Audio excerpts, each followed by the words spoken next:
पहले महीना में सिर बनता है और 2 मास में बाहु बनते हैं। दूसरे महीना में ये भुजा बनती है।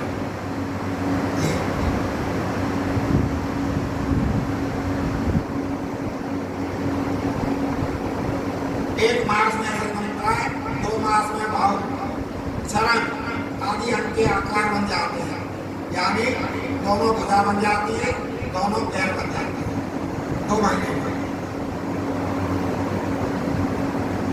और तीसरे मास में क्या होता है?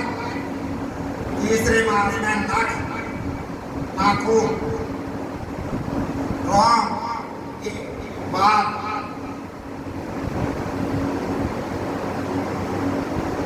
भार, चांद सब इंद्रियों के छिद्र बन जाते हैं। तीसरे महीने में पता लग जाता है कि लड़का होगा या लड़की होगी। चौथे मास में सातों धातु प्रकट होती है। चौथे महीना में मतलब 7 धातु प्रकट हो जाती है। 5वें मास में भूख जल से उत्पन्न होती है। 5 महीना जब होते हैं जब जीवात्माओं को भूख लगती है।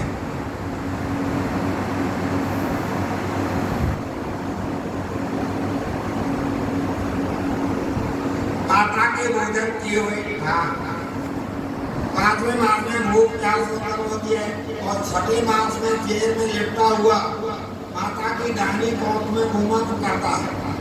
6ठे महीना में जो है वो चक्र की भांति माता के पेट में घूमता रहता है। मतलब एक जगह स्थिर नहीं रहता है, न घूमता रहता है चक्र की पौध में घूमता रहता है।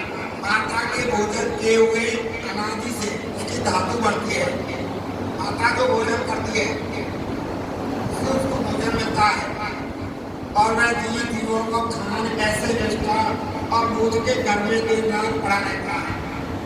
पूरे दिन रात बेचारों काम में पड़े रहे निष्ठा में पड़े रहे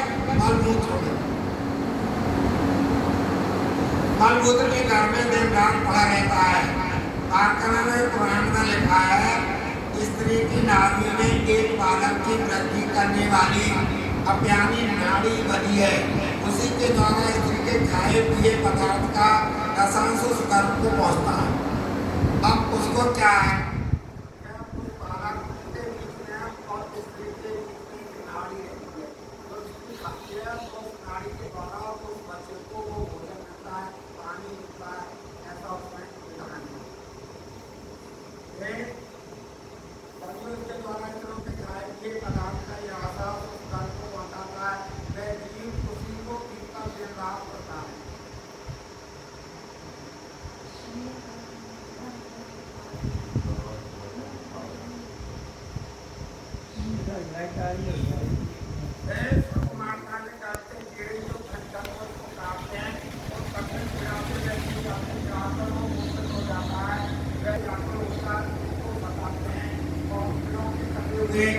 पर जो जंगली के खाए हुए कठोर कीट लवण भूखे कलमादी नाना भांति की वस्तु जो खाती है उसके लगने से उस जीव के शरीर में अत्यंत पीड़ा होती है। अब मैया जो है ना 7वें महीना में जो भोजन करे, यानी करेला बनाएगी तो करेला को रसवा में पहुंचेगा, आम खाएगी तो आम को रसवा में पहुंचेगा, तो गुड़ को रसवा में पहुंचेगा, और मिर्ची खाएगी मिर्ची को गुलवा में पहुंचेगा। तो जैसे ही 4 रुपये बुरे गुण जब पहुंचते हैं ना तो उसकी आत्मा जो है तड़पती है, उसकी आत्मा को दुख होता है। माटी की मछली जो खाती है उसके लगने से उस जीव के शरीर में अत्यंत पीड़ा होती है। उदर के भीतर जरायु से बंधा हुआ है, बाहर जमनी की आंखों से बंधा हुआ, नीचे युग्म की ओर सिर किए हुए। देखा उसकी स्थिति कैसे रहती है? ऊपर को पैर, नीचे को सिर, ऊपर को पैर, नीचे को सिर, और योनि के सिर किए हुए, धनुष की सी टेढ़ी पीठ, जैसे धनुष हो गए ना टेढ़ो, ऐसा बेचारा पड़ा रहे है ना। योनि की ओर से किए, धनुष की सी टेढ़ी पीठ, झुकाए मलमूद में पड़ा रहता है और हाथ वहां तक नहीं चला सकता। यह माता का उदर नहीं है, बंदी गृह है। अपने तन की चेष्टा करने का कुछ सामर्थ नहीं रहता। जैसे पिंजरे में पक्षी अपना मनोरथ सिद्ध नहीं कर सकता है, वह इसी प्रकार पिछले 100 जन्मों के कर्मों को याद आती है। अब उसको जो है ना भैया की मुट्ठी में 100 जन्मों के कर्म याद आते हैं। कितने जन्मों के? 100 जन्मों के।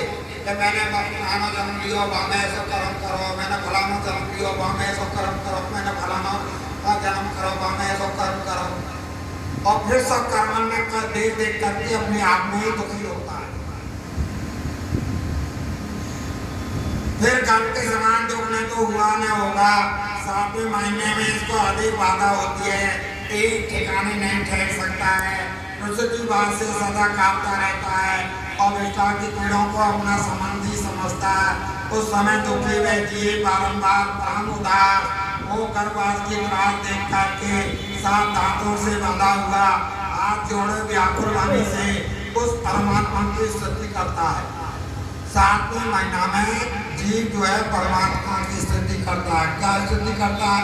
हे परमात्मा, मुझे जंजाल में से निकाल, मैं तेरी भक्ति करूंगा।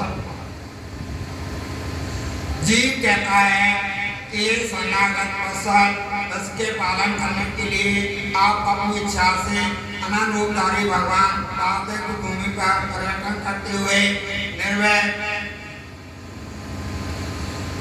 शरणागत विनय में शरण हूँ, जिसने मुझे पापी को यह गर्भवास की गति दिखाई।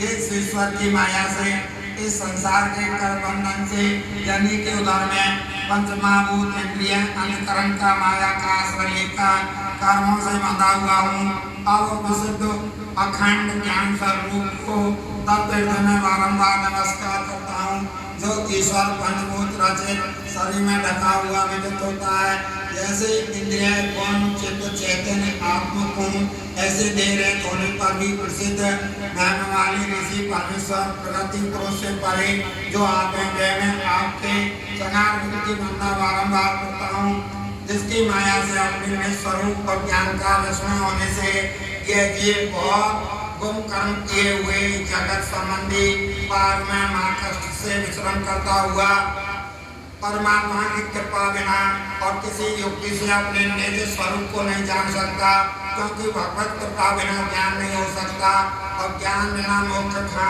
इसलिए ईश्वर की सेवा करनी उचित है। स्थावर जन्म में अनंत में जिसका अंश ऐसे देव ईश्वर के बिना जो ये काल का ज्ञान मुझको हुआ, इस ज्ञान को मेरे हृदय में किसने प्रकाश किया, वह कौन है? इसलिए जीव प्रथम वर्तमान के उस परमात्मा को बसता है। माता के देह रूपी गृह में यह तनु जठराग्नि से अतिद्र उदर भ्रष्टा मूत्र के कूप में गिरा हुआ जीव यहाँ से बाहर निकलने के लिए अपने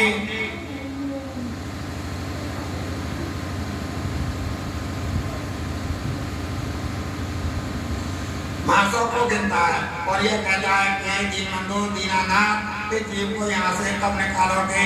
हे नाथ, आप बड़े दयालु हैं, आपने मुझे 10 मास को ये गति दी। हे दीदी नानाथ, आपने किए उपकार से आप ही संतुष्ट होते हो। हाथ जोड़ने के अतिरे आपका प्रति उपकार कौन कर सकता है? 7 धातु का जिसका शरीर, वह तो अपने देह संबंधी दुख सुख को ही देखता रहता है। मैं तो परमात्मा की कृपा से, इसके दिव्य ज्ञान से आदि सब साधन बन सके, ऐसी स्थिति में हूँ।